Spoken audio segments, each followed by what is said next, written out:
All India Radio presents Morning News.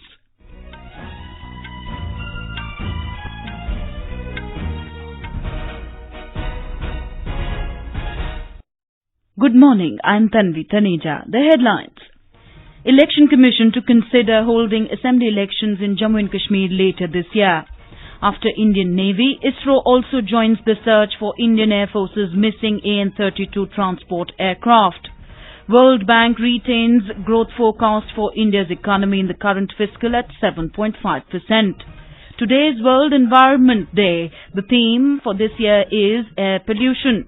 Eid Ul Fitr is being celebrated with due religious fervor across the country, and in ICC Men's Cricket World Cup, India open campaign to clash with South Africa in Southampton today.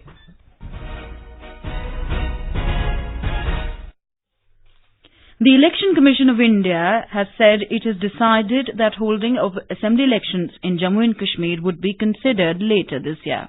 The Commission said it would continue to monitor the situation in the state on a real-time basis. The poll panel said that it would announce the assembly election schedule in the state after taking inputs from all quarters and after the conclusion of the Amarnath Yatra. Home Minister Amit Shah was given a detailed presentation on the situation in Jammu and Kashmir yesterday. Sources said the Home Minister was briefed about the ground situation in the state. He was also told about the security arrangements being made for the annual Amarnath Yatra, slated to begin from 1st of next month. Union Home Secretary Rajiv Gauba and senior officials of the Kashmir Division in the Home Ministry were present in the briefing. The Home Minister also chaired a high-level meeting yesterday in which Finance Minister Nirmala Sitharaman, External Affairs Minister S. Jaishankar, Commerce Minister Piyush Goyal and Petroleum Minister Dharmendra Pradhan were present. The meeting is understood to have discussed the issue of crude oil supply amid rising prices. After Indian Navy, ISRO also joins the search for Indian Air Force's missing AN-32 transport aircraft. ISRO has pressed its satellites into service to hunt for the missing aircraft. Our correspondent reports that all possible assistance is being provided by the Indian Army, the Indian Navy, Police and State Administration. Indian Air Force commenced extensive search and rescue operations to trace the missing AN-32 aircraft and launched C-130, AN-32, AMI-17 and ALH helicopters. All the aircrafts are equipped with advanced sensors. Indian Navy's P-81 also joined the search operation yesterday. ISRO satellites are also taking images of the area. However, no wreckage has been sighted so far. Manas Padim Sharma, AR News, Guwahati. The Indian Air Force AN-32 aircraft went missing on Monday afternoon after taking off from Jorhat in Assam with 13 people on board. The World Bank has retained its forecast of India's growth rate at 7.5% for the current financial year. The bank said in its Global Economic Prospects report that the growth is projected at 7.5% in fiscal year 2019-20, unchanged from the previous forecast, and to stay at this pace through the next two fiscal years. According to the report, private consumption and investment will benefit from strengthening credit growth amid more accommodative monetary policy, with inflation having fallen below the Reserve Bank of India's target. The bank said the investment growth is expected to remain robust as benefits of recent policy reforms are further materialized. The Income Tax Department has extended the deadline for employers to issue Form 16 TDS, tax deducted at source certificate, for financial year 2018-19 to its employees by 25 days till 10th of next month. Earlier, the last date was 15th of June. The due date of filing of TDS statement by employers to Income Tax Department in Form 24Q for financial year 2018-19 has been extended by a month till June 30th, 2019. The government has waived off the fee for scheduled castes and scheduled tribes candidates who join vocational training under the Jan Shikshan Sansthans operating under the Ministry of Skill Development and Entrepreneurship. This was decided in the first review meeting held by Union Minister for Skill Development and Entrepreneurship, Dr. Mahendranath Pandey in New Delhi, who took the charge of his ministry yesterday. The move aims at further strengthening the skill benefiting those in the underprivileged sections of society. Human Resource Development Minister Ramesh Pokhriyal Nishank yesterday directed the ministry officials to prepare an action plan on developing various Indian languages in an integrated manner. He said we should also try to do further research in the wealth of knowledge hidden in ancient Indian texts and integrate them with modern-day science. An official statement said that during a review meeting of the ministry, Mr. Pokhriyal also highlighted the importance of quality education. He also stressed on the need to create as many vocational courses as possible in order to push the youth into the employment stream without delay. Mr. Pokhriyal directed that the foundation stone of the 6 IIMs should be laid at the earliest. Commenting on the Study in India program, the HRD minister said India-centric courses should be started to attract foreign students. This is All India Radio giving you the news. For quick news updates, follow us on our Twitter handle at AIR News Alerts. Today is World Environment Day. The day is observed every year on 5th of June to raise global awareness for taking positive environmental action to protect nature and planet Earth. We have a report.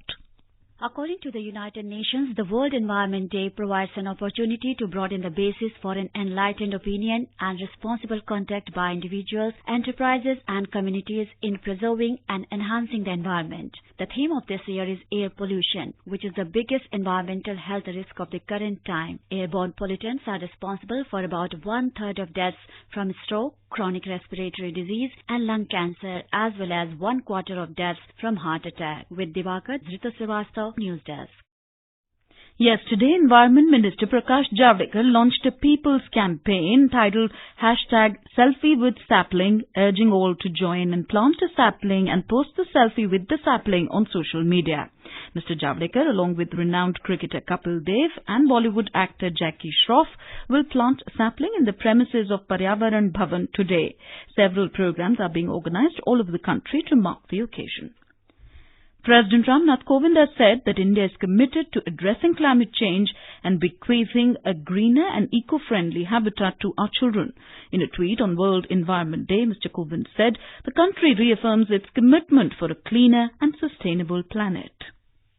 Maharashtra has taken a lead in plastic ban. Addressing an event of the Department of Environment and Maharashtra Pollution Control Board in Mumbai yesterday, Chief Minister Devendra Fadnavis said people's participation has led to the successful implementation of plastic ban in the state. He said the government is working to make transport environment friendly by shifting to alternate fuel or by way of electric buses. The National Green Tribunal, NGT, has expressed concern over the large-scale encroachments along the national highways. It also directed the government to evolve an effective monitoring mechanism in this regard. Hearing a plea, the Green Panel said that the monitoring mechanism should deal with the future policy with regard to the number of highways to be constructed, already constructed, and roads where constructions have already been made. Health Minister Dr. Harshvardhan chaired a high-level meeting to review the status of revised National Tuberculosis Control Program in New Delhi yesterday. During the meeting, Mr. Vardhan directed the officials for taking up elimination of TB on a mission mode, which would include all stakeholders to come together for an aggressive strategy for a TB-free India by 2025. Eid Ul Fitr, which marks the culmination of the holy month of Ramzan, is being celebrated across the country today. The Ru'yat-e-Hilal or Moon Sighting Committees announced the sighting of moon in various parts of the country last evening. The faithfuls will offer Eid prayers in Eidgahs and various mosques.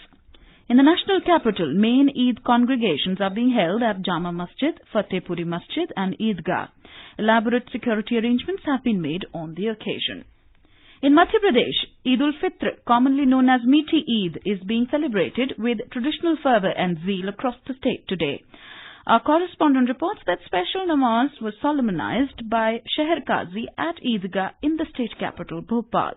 People dressed in their festive best participated in a congregational prayer held at Eidgah ground here in Bhopal and exchanged greetings. Similar prayers were also held in Indore, Jabalpur, Ujjain and Gwalior, among other cities, to mark the festive spirit. An elaborate security arrangements has been made by the police across the state. Madhya Pradesh Governor Anandiben Patel, Chief Minister Kamal Nath and various other leaders also wished people on the occasion of Eid. Sanjeev Sharma, AIR News, Bhopal. In Uttar Pradesh, Eid Ul Fitr, the festival of happiness and harmony after the pious Ramzan, is being celebrated with religious fervor and traditional gaiety all over the state today. More from our Lucknow correspondent. In the state capital, Lucknow, people dressed in festive finery have started reaching at Eidgah, Ashwaq, Tilewali Masjid, Aspi Masjid and other Juma mosques to offer special Eid Ul Fitr namaz. At several places, prayers of namaz have been performed and people are greeting each other and sharing sweets. Uttar Pradesh Governor Ram Naik, Chief Minister Yogi Adityanath have extended Eid greetings to the people. MS Yadav, AIR News, Lucknow. President Ramnath Kovind and Vice President M. Venkaiah Naidu have greeted people on the occasion. On to sports news now. In the ICC Men's Cricket World Cup, India will take on South Africa in Southampton at 3 p.m. Indian Standard Time. We have a report. Virat Kohli-led Indian side will begin their World Cup campaign when they take on South Africa at the Rose Bowl in Southampton today. Men in Blue are the only team left in the tournament to have not played a match yet, while struggling South Africa have already lost their opening 2 matches to England and Bangladesh. The two-time world champion India will aim to push the African sides toward elimination by deploying a strong and unpredictable bowling lineup led by the top-ranked ODI bowler Jasprit Bumrah, ably supported by pacer Mohammad Sami and Bhuvneshwar Kumar. Wrist spinners Kuldeep Yadav and Yuzvendra Chahal further lend variety to Indian attack. Kohli, in his first 50-over World Cup as captain, is the key to India's batting. We need to bring all our experience to the play to be able to take right decisions under pressure situations compared to the opposition. Backed by an able informed team, including legend MS Dhoni behind the stumps, Rohit Sharma and Shikhar Dhawan as openers, young informed batsman KL Rahul and finisher Hardik Pandya, Kohli will not be eyeing only the World Championship title but also be carrying the weight of more than a billion fellow Indians' hopes. Rituraj, Sports Desk. In another match of the day, Bangladesh will take on New Zealand in London at 6 p.m. From today, All India Radio will broadcast live commentary on the World Cup every day. Last night, Sri Lanka defeated Afghanistan by 34 runs by Duckworth-Lewis' turn method at Cardiff. Chasing a revised target of 187 runs, Afghanistan made 152. The Indian junior women's hockey team clinched the Cantor Fitzgerald Under-21 International Four Nations title after beating Ireland 1-0 in the final at Dublin, Ireland yesterday. The win meant India ended the tournament with an unblemished record. With 3 goals in 4 games, Mumtaz Khan finished as the highest goal scorer of the tournament. And in tennis, Roger Federer and Rafael Nadal progressed to the semi-finals of the French Open as the ace players registered victories in their respective 4th-round matches. In women's singles, Johanna Konta moved to the semi-finals, beating last year's runner-up Sloane Stephens. And now for an overview of today's newspapers, it's over to Abhishek Kumar. Thank you, Tanvi. BSP-SP ending its alliance for the upcoming Assembly by-elections, and UP grabs top headline space in most dailies today. BSP tie-up with SP over for now, writes the Hindustan Times, adding, Akhilesh accepts fate after Maya snub. On Congress's poor showing in elections in Punjab, the Tribune highlights cabinet reshuffle on cards. Sidhu may lose local bodies. The Asian Age speculates RBI likely to cut key rate 0.35% tomorrow at its forthcoming review as inflation is within its comfort range, say analysts. Reporting on the compulsory retirement policy, the Financial Express writes, government keen to remove deadwood and bureaucracy. The paper adds, vigilance heads asked to identify non-performers. On World Environment Day, the Mail today highlights Delhi's mountain of shame. The paper says, the Ghazipur landfill with more garbage pouring in is likely to become taller than Taj Mahal by 2020. And finally, pointing to a rapid spread of antibiotic resistance in Indian population, the Times of India, quoting a study conducted by Indian Council of Medical Research, writes, most healthy Indians resistant to common antibiotics. And with that, it's back to you, Tanvi. Thank you, Abhishek. And now, before we end the bulletin, here are the headlines once again. Election Commission to consider holding assembly elections in Jammu and Kashmir later this year. After Indian Navy ISRO also joins the search for Indian Air Force's missing AN-32 transport aircraft. World Bank retains growth forecast for India's economy in the current fiscal at 7.5%. Today's World Environment Day. The theme for this year is air pollution. Eid Ul Fitr is being celebrated with due religious fervor across the country. And in ICC Men's Cricket World Cup, India Open campaign to clash with South Africa in Southampton today. And with that, we end the morning news. Have a nice day.